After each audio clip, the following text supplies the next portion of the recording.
সিঁড়ির কামটা নিয়ে আজকে এখানে বহুত ভালো করে আজকে আলোচনা করা যাব। মানে ছোট ছোট যে জায়গায় ভুলগুলো হইতেছে বা যে জায়গায় মানুষ ভুলগুলো করতেছে, ওই কামগুলো আজকে আপনাদেরকে আমি কিভাবে করি বা কিভাবে না করি, কিভাবে হইতেছে কামগুলা। হ্যালো ভিউয়ার্স, আজকে একটা আমি নতুন ভিডিও নিয়ে আসলাম।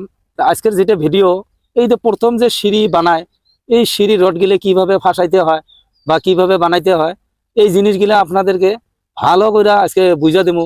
কারণ বহুত জায়গায় দেখি আমি খালি গন্ডগোল, লেফট সাইড ঘোরে না রাইট সাইড ঘোরে, ওটাও কইতে পারে না। আর রডগুলো কোথায় থেকে ফাঁসাইতে হয় ওই জিনিসগুলোও জানে না। যদি ভিডিওটা ভালো লাগে লাইক করবা, শেয়ার করে দিবা বেশি বেশি, যাতে অন্যরাও দেখতে পারে। আর নতুন যদি কেউ চ্যানেলে আইসা থাকেন, চ্যানেলটা সাবস্ক্রাইব করে নিবা। এইরকম ভিডিও আমি রোজ দিয়েই থাকি একটা করে। আর আপনার যদি কিবা কভার আছে কমেন্টের মাধ্যমে জানাইবা, আমি ওইভাবে আপনাদেরকে ভিডিও বানিয়ে দেখামো। তো যাই হোক, আজকে বেশি কথা বলবো না, আমি কামের মাধ্যমে কামগুলো বুঝে দেই। এই যে রডগুলো দেখতেছেন, এই রডগুলো কিভাবে ফাঁসাইছে আর কিভাবে বাঁধবো, এই জিনিসগুলো নিয়ে আমি আলোচনা করবো আজকে ভিডিওর মাধ্যমে। আর এই সিঁড়িটা যে বানাইলাম, এটা লেফট সাইড হবো না রাইট সাইড হবো, লেফট সাইড হলে কি হবো আর রাইট সাইড হলে কি হবো, এই ধরনের কথাবার্তা গুলো আজকে আমি ভিডিও দিয়ে দেবো। তার কারণ হচ্ছে বহুত জায়গায় দেখি উল্টা সাইড ঘুরে, অ্যাকচুয়ালি সিঁড়িতে রাইট সাইড ঘুরতে হয়।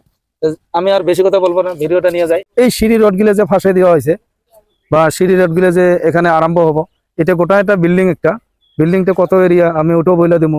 আর এটা ক্লিন এরিয়া হয়েছে, ক্লিনটা ক্লিয়ার হলো। এখন পোস্টার গুলো ঢাইলা দিয়ে এখন মাটি টাটি দিতেছি। তো এই যে গ্যাপ একটা দেখতেছেন এখানে, এই গ্যাপটা কিসের জন্য আমি ওইটাও বুঝে দিতেছি। এখানে একটা করিডোর হবো, যখন মাটি ফিল আপ হবো, বোরিং টোরিং করে একটা বিম যাব, বিমের উপরে দেখা এটা করিডোর হবো। যেমন করিডোরটা 3.5 ফুট ক্লিয়ার থাকবো, এইভাবে করিডোরটা যে দুই সাইডে দুইটা রুম হবো, যেহেতু এলে ভাড়া রুম হবো। এই বিল্ডিংটার যেটা সিঁড়ি, মেন হল সিঁড়িটা নিয়ে বেশি আলোচনা করা লাগে বা জানার দরকার, যে সিঁড়িটা কিভাবে করা হয় আর সিঁড়িটা উল্টে হলে কি হয়, মানে বিল্ডিংটাই বেয়া হয়ে যায়। তার কারণ এটা G+2 হবো, G+2 হওয়ার সাথে সাথে 3খান ছাদ হবো। 3খান ছাদের মধ্যে যখন আপনি বুড়া মানুষগুলা সিঁড়ির মধ্যে উঠে যাব, রাইট সাইড দিয়ে ধরে যায়, যখন নাইমা আসে লেফট সাইড দিয়ে ধরে নামে। এই জিনিসটা নিয়ে বহুত জায়গায় দেখি সিঁড়িটা উল্টে পাল্টা হয়।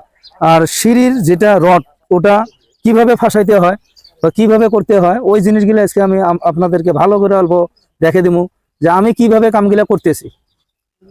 বেলেগ বেলেগ জায়গাতে বেলেগ বেলেগ সিস্টেম থাকে, তার মাধ্যমে আমি কিভাবে করতেছি, আমার কামটা কিভাবে হইতেছে, আমি ওই জিনিসটাই আমি আপনাদেরকে দেখাবো। যেমন এই বিম ঢালাই করতে বিমটার মধ্যে এলমাইরা রডগুলো ফাঁসে দেওয়া হয়েছে, এই গ্যাপটা 5 ইঞ্চি 5 ইঞ্চি করে দেওয়া আছে। তার কারণ এখন বাইন্ডার রড যাব, বাইন্ডার রডটা যে আপনার এইভাবে পোস্টের ভিতরে ঢুকবো। এই পোস্টটা এখনো ঢালাই করা হয় নাই, কিসের জন্য, এই সিঁড়িটার জন্য। এই সিঁড়িটা 10 ইঞ্চি আইসা এর টপ হবো, তারপর থেকে ওইটা ওই পর্যন্ত যাইব, মানে আধা যাইব, ল্যান্ডিং হবো। ল্যান্ডিং থেকে আবার ঘুইরা এই দিক দিয়ে আবার উপরে এইদিকে টপে আসবো চইলা। এই ধরনের সিস্টেমটা আপনাদেরকে ভালো করে বুঝে দিলাম, যে যাতে রাইট সাইডে ঘুরতে হয়, লেফট সাইডে ঘুরতে না হয়। তার কারণ হচ্ছে আমি এই জায়গার মধ্যে এই সাইডেও তো দিতে পারতাম, তখন কি হইতো, লেফট সাইডে হইতো। যখন লেফট সাইডে হইতো তখন সিঁড়িটা উল্টে হইতো। রাইট সাইডটা সদায় মানে পারফেক্ট সাইড। যেমন নাকি আমরা যখন রাস্তাঘাটে চলি, আমরা কোন সাইডে চলি, আমরা রাইট সাইডে চলি। তো সব বস্তুর একটা ডিসিপ্লিন আছে, বা কিসের জন্য দিছে। এটা উল্টে হলে কি হবো, উল্টে হলে আপনার যখন বুড়া হবা, এই বিল্ডিং এর মধ্যে উঠা নামা করা বহুত দিকদার হবো। এই রডটা আমি কি ইঞ্চি গ্যাপে গ্যাপে দিছি, ওটা ভালো করে বুঝে দেয়। এটার থেকে এটা 5 ইঞ্চি গ্যাপ আছে, এটার থেকে এটা 5 ইঞ্চি গ্যাপ আছে, এটার থেকে এটা 5 ইঞ্চি গ্যাপ আছে। তো যখন এই রডটা উপরে প্লেন পর্যন্ত এসে গেল, তখন যখন সিঁড়িটি এভাবে যাব, তখন এই জায়গার মধ্যে অল্টারনেট হবো। অল্টারনেটটা যখন এই জায়গার মধ্যে হবো, যে মাঝে L4 হবো, মানে L4 হওয়ার লগে লগে আপনার কি হবো, যে 4 ভাগ হবো। 4 ভাগে 1 ভাগ ডাবল জালি, মাঝের ভাগ সিঙ্গেল জালি, উপরে তো যে ল্যান্ডিং এ পাইলা। তো যাই হোক, এইভাবে কামগুলো তো হয়ে যায়। ভিডিওটা যদি ভালো লাগে লাইক করে দিবা, শেয়ার করে দিবা বেশি বেশি, যাতে অন্যরাও দেখতে পারে। আর নতুন যদি কেউ চ্যানেলে এসে থাকেন, চ্যানেলটা সাবস্ক্রাইব করে নিবা। এই ধরনের ভিডিও আমি রোজ একটা করে দিয়ে থাকি। বা আপনাদের যদি কিছু যা কভার আছে, আপনারা কমেন্ট করে কইতে পারেন, অসুবিধা নাই। আমি ওইভাবে ভিডিও বানিয়ে দেবো, পোস্টটা ঢাইলা দেবো। দেখো কিভাবে ছাপা করা লাগে আর কিভাবে রিং গিলে বাইন্ধা দিছে।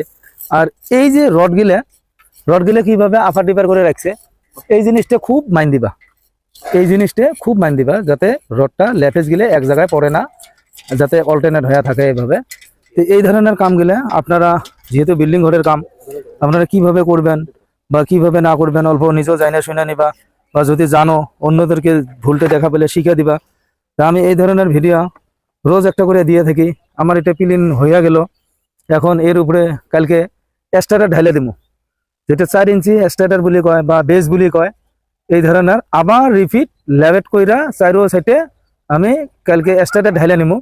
তারপর এই জায়গায় আপনার এই পিলিনটে মাটি ফিল আপ করে দিব, তার উপরে পোস্টগুলো ঢাইলা যাবো, তার উপরে তো শাটারিং হবো। এইভাবে কামগুলো হয়, আপনারা তো জানেন এতটুকু।